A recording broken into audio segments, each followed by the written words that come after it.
మహారాష్ట్ర ఎన్నికలు ఈ దఫా పోలరైజ్డ్ పాలిటిక్స్ అని చెప్పాలి.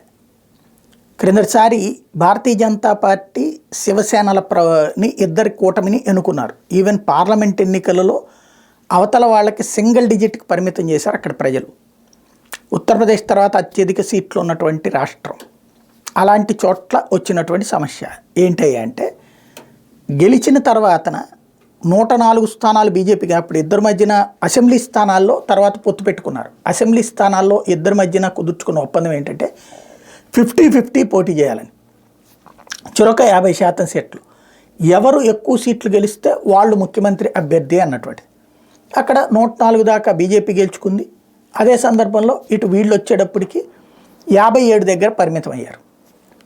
దీంతో బీజేపీ తరపున ముఖ్యమంత్రి అభ్యర్థి అంటే దానికి అంగీకరించక కాంగ్రెస్ పార్టీతో ఏదైతే ఐఎన్డీఏ కూటమితో మహాగఠబంధన్ పేరుతో ఒప్పందం చేసుకుని ముఖ్యమంత్రి అయ్యాడు ఉద్ధవ్ ఠాక్రే.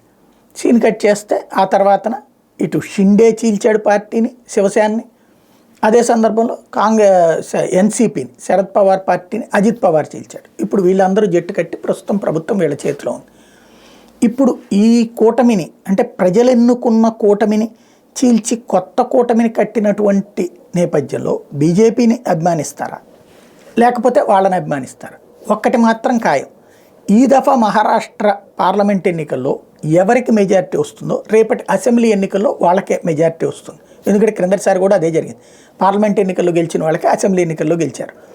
రెండవది, వాళ్ళకి ఇక అసెంబ్లీ ఎన్నికల టైంకి వచ్చేటప్పటికి వాళ్ళందరూ మారిపోతారు ఆ రెండో పార్టీ వాళ్ళు. ఇప్పుడు కనుక ఈ అజిత్ పవార్ ఉద్ధవ్ ఠాక్రే వర్గం కనుక మెజారిటీ సీట్లు సాధించిందంటే బీజేపీ వాళ్ళు కూడా ఇటు వచ్చేస్తారు.